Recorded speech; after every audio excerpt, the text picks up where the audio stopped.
उसके क्या कारण होते हैं उनके? देखिए, हर्निया शरीर की मांसपेशियों के बीच में कमजोरी उत्पन्न होने से शरीर का कोई अंग बाहर आने लग जाता है। ठीक है, अब ये मांसपेशियों के बीच में कमजोरी जन्मजात भी हो सकती है या बाद में भी हो सकती है ना। तो उसकी वजह से ये समस्या होती है।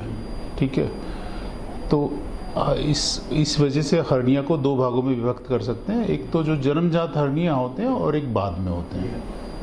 जन्मजात जो होता है वो क्या मतलब आनुवंशिक होता है कि नहीं, आनुवंशिक तो नहीं होता, पर जो शरीर का जो विकास होता है तो उस समय क्या होता है कि कई बार क्या है कि जो स्ट्रक्चर्स उम्र के साथ में बंद होने चाहिए, जो वीकनेस बंद होनी चाहिए वो बंद नहीं होती है, वो परसिस्टेंट रह जाती है, तो उसकी वजह से हो सकता है। जैसे कि क्या होता है कि शरीर के डेवलपमेंट के साथ में क्या जो अपना टेस्टिस जो होता है वो पहले शुरू में पेट में होता है, पर डेवलपमेंट के साथ में शरीर के विकास के साथ में टेस्टिस पेट से नीचे आता है। तो वो जब नीचे आता है तो वो एरिया अगर पेटेंट रह जाता है तो वहाँ से हर्निया डेवलप हो जाता है। वो तो हो गया जन्मजात हर्निया। एक एग्जाम्पल बता रहा हूँ। और अगर वो नॉर्मली वो जो पेटेंट होता है वो बंद हो जाता है उम्र के साथ में और हर्निया नहीं रहता है। परंतु कई बार क्या होता है कि उम्र के साथ में लेटर एजेस में मांसपेशियों में गैप डेवलप हो जाता है और वहाँ से वो हर्निया आने लग जाता है। मतलब स्टार्ट जो होता है पेट से होता है या नहीं, हर्निया कई तरीके का हो सकता है ना। हर्निया जो नॉर्मल जो मोस्ट कॉमन हर्निया होता है वो इंग्वाइनल हर्निया होता है, बगल में से जो आता है उसको इंग्वाइनल हर्निया बोलते हैं। उसके बाद में अम्बलाइकल हर्निया जिसको बेली बटन हर्निया बोलते हैं वो हो सकता है। नाभि पे जो हर्निया होता है नाभि का हर्निया हो सकता है। उसके अलावा पैरा अम्बलाइकल हर्निया हो सकता है, एपिगैस्ट्रिक हर्निया हो सकता है। उसके अलावा कई बार जो पुरानी सर्जरी हुई होती है तो उस सर्जरी के स्कार से भी हर्निया हो जाता है, उसको इंसीजनल हर्निया बोलते हैं। उसके अलावा अंदरूनी हर्निया होते हैं, कई बार डायफ्राम होती है जो सांस की एक झिल्ली होती है तो उसके बीच में भी गैप हो जाता है, उससे पेट के अंग ऊपर चेस्ट में चढ़ जाते हैं। कई बार वो चोट लगने से भी हो जाता है ना। तो ये कॉमन हर्निया है। इसके अलावा और कई सारे हर्निया है, Spigelian hernia, femoral hernia, obturator hernia, पर वो थोड़ा सा रेयर होते हैं, है ना। ये अक्सर देखने में अक्सर ये आता है, लोग ये समझते हैं कि जब हर्निया आता है उनको पेट की ही प्रॉब्लम, पेट को लेकर ही बता देते हैं कि उस तरह से लोग कैसे समझे कि उनको किस तरह की हर्निया की शिकायत है। अमूमन रूप से क्या होता है कि जब हर्निया हो जाता है तो हर्निया का जो गैप होता है उसमें से या तो आंत या कोई ओमेंटम मतलब चर्बी की गांठ या बहुत रेयरली कभी कभी पेशाब की थैली बाहर आती है।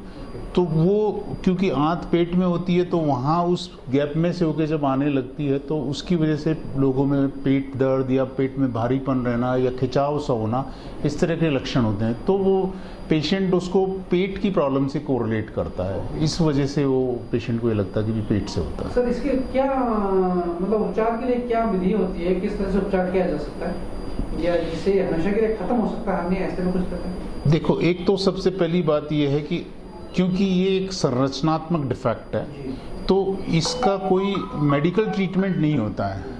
हर्निया सर्जरी से ही ठीक होता है, क्योंकि कमजोरी होगी, गैप हो गया तो उसको जब तक मजबूत नहीं करेंगे तब तक वो ठीक नहीं होगा। तो एक तो मेडिकल दवाई से कोई इसका उपचार नहीं होता, पहली चीज़।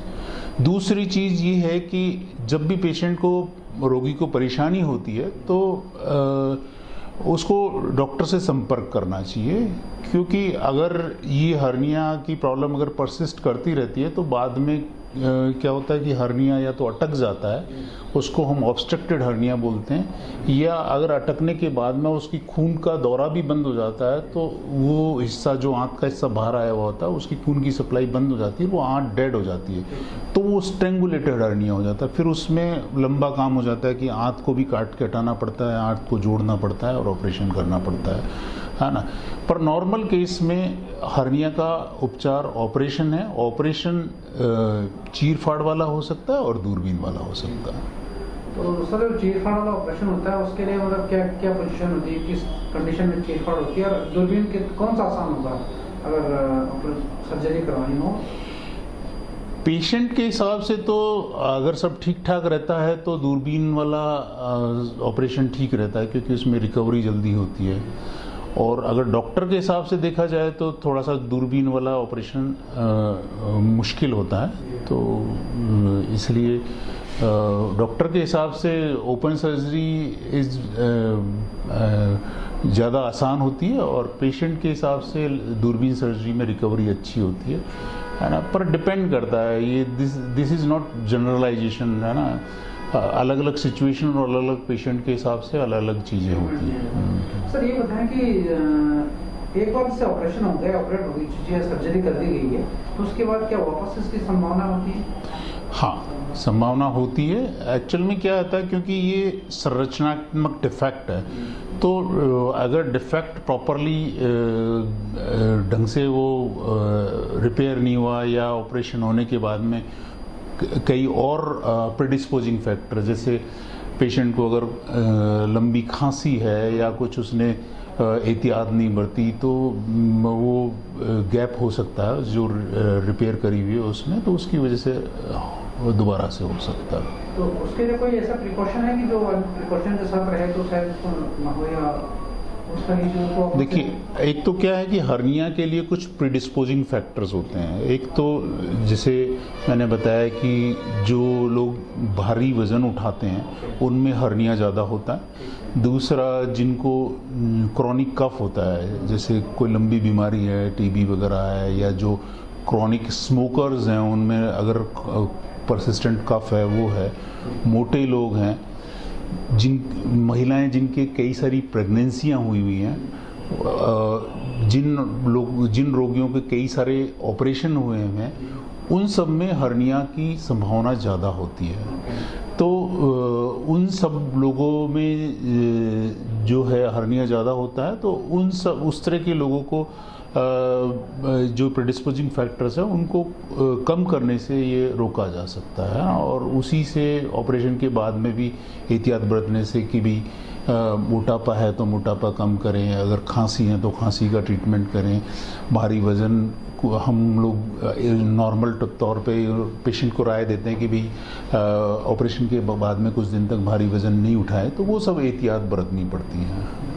तो अभी सर जो सरकारी योजना चल रही है, चिरंजीवी योजना, इसका भी कोई लाभ हमने हॉस्पिटल में मिलता है?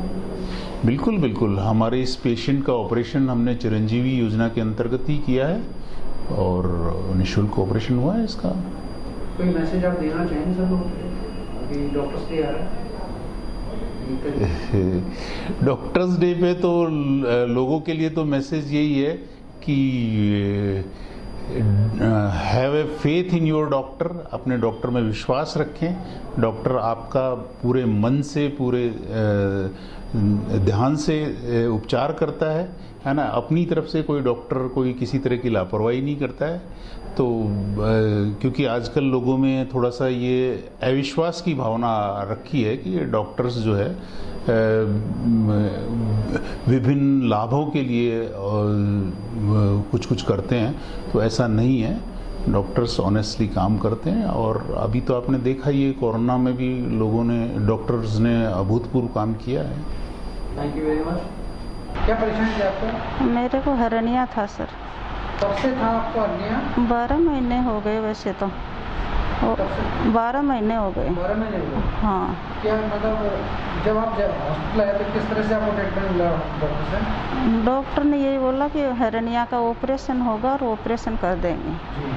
हाँ, ऑपरेशन कर दिया, अब ठीक हूँ। आज टाँके खुलाने के लिए आई हूँ, और सर ने आराम से चेक कर लिया, ठीक है। चलने फिरने में कोई दिक्कत आपको नहीं आती है सर, ठीक हूँ। वैसे थोड़ा बहुत तो दर्द, मतलब ऑपरेशन हुआ तो वो तो हो गई। टेबलेट बराबर ले रही हूँ, सर ने ट्रीटमेंट दे रखा है, वो ले रही हूँ। ये बताओ कि अभी तो सरकार ने योजना चलाई, चिरंजीवी योजना, हाँ उसी, लाभ मिल रहा है आपको? हाँ उसी से करवाया है सर। हाँ उसी से ही करवाया, उसी से ही कर दिया। सर को दिखाया, बोले हम कर देंगे। हाँ, और अच्छी तरह से देख रेख की है सर मेरी। अच्छी तरह से स्टाफ ने मेरे को संभाला है, अच्छी तरह से मैम डॉक्टर ने सब संभाला अच्छी तरह से, कोई दिक्कत नहीं आई सर मेरे को। सर बताएं कि क्या परेशानी थी मैडम को? मेरा नाम सुरेश कुमार है, सी इज़ माई वाइफ फूल कुमार। इनको 1.5 से हिरनिया का था, तो हमने यहाँ पे ऑपरेशन करवाया। गवर्नमेंट ने जो इंश्योरेंस चलवाया है उसके तहत हमने यहाँ ऑपरेशन करवाया था। यहाँ के स्टाफ, यहाँ के doctor ma'am all are very very high, बहुत अच्छे हैं, बहुत व्यवहारी हैं, बहुत फ्लेक्सिबल हैं। We are very happy, very happy, very happy. किसी तरह की परेशानी आपको? नो नो नो, कोई प्रकार की कोई परेशानी नहीं है। पूरा स्टाफ बहुत अच्छा है, बहुत फ्लेक्सिबल है, बहुत केयर टेकर है यहाँ का सब स्टाफ। मैं डॉक्टर सर और डॉक्टर मैम को बहुत बहुत थैंक यू बोलता हूँ मैं। उन्होंने मेरी मैम का बहुत केयर किया यहाँ पे। बनी park heart and EECP general hospital US FDA व अमेरिकन हार्ट एसोसिएशन द्वारा अनुमोदित राजस्थान का प्रथम अंतर्राष्ट्रीय मापदंडों के अनुसार हार्ट अटैक के मरीजों का बिना सर्जरी, बिना भर्ती किए ईईसीपी द्वारा अत्याधुनिक इलाज।